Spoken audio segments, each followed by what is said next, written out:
Welcome to the Wisconsin Vegetable Gardener Extra. I'm Joy Baird. Well, it may be cold outside where you live, but you can start planting inside, not necessarily in trays, but in seed tape. This will greatly reduce the time you have to spend in the garden when it's time to plant. You don't have to bend over and plant a bunch of seeds and try to space them out properly as the back of the package requires or as the seed requires for proper germination and proper growth. You can simply do it with some toilet paper, flour, water, and some friends and family and some patience, and you can make your own seed tape to where you just simply make the roll in the garden, lay this out, cover it up, and it will biodegrade. The toilet paper will. The seeds will germinate, and you'll have everything evenly spaced, and you will not have to thin the seeds out. So I'm going to show you how, and it's very simple to do. So with making your own seed tape, you can plant whatever seeds you want. Now you can purchase seed tape at your local home and garden center, but sometimes, and what we found is the varieties are very scarce. There's only one or two types of seed tape available, and you want to plant other seed tape such as carrots, radishes, beets, Swiss chard, and you want to focus on the smaller seeds so they're spaced properly. You don't have to thin the seeds out. You don't have to bust your back while planting them in your garden. So we're going to plant some golden beets, and it's really easy to do.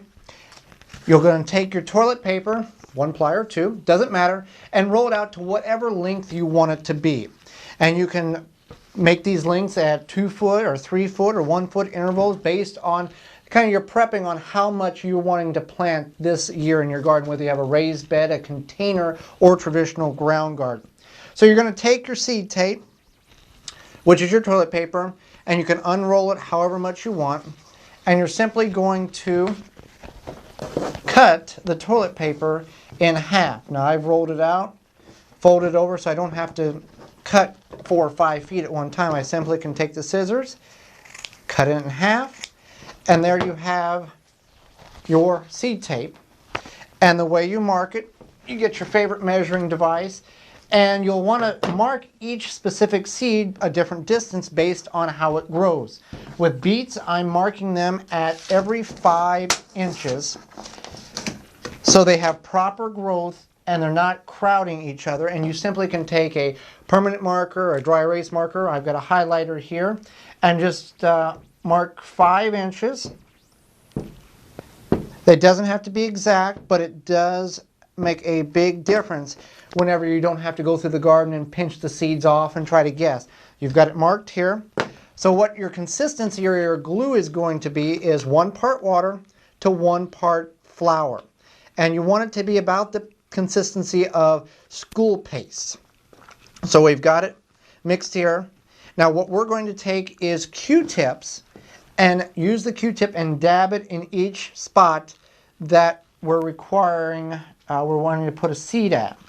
Now, if you have the means or a device that you could put the flour and water paste into a tube and simply squirt it out, that would be very effective as well.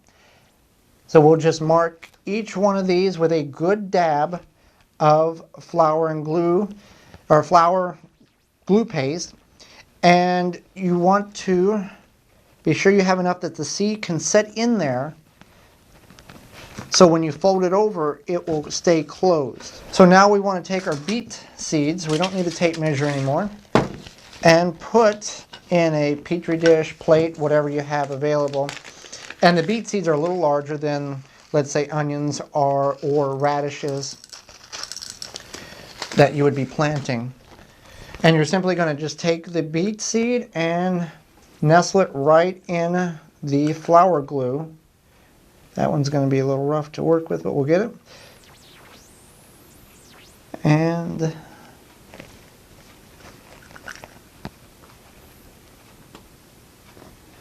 just nestle it right in the center. Okay. So seed tape can tear that portion off. We don't need that.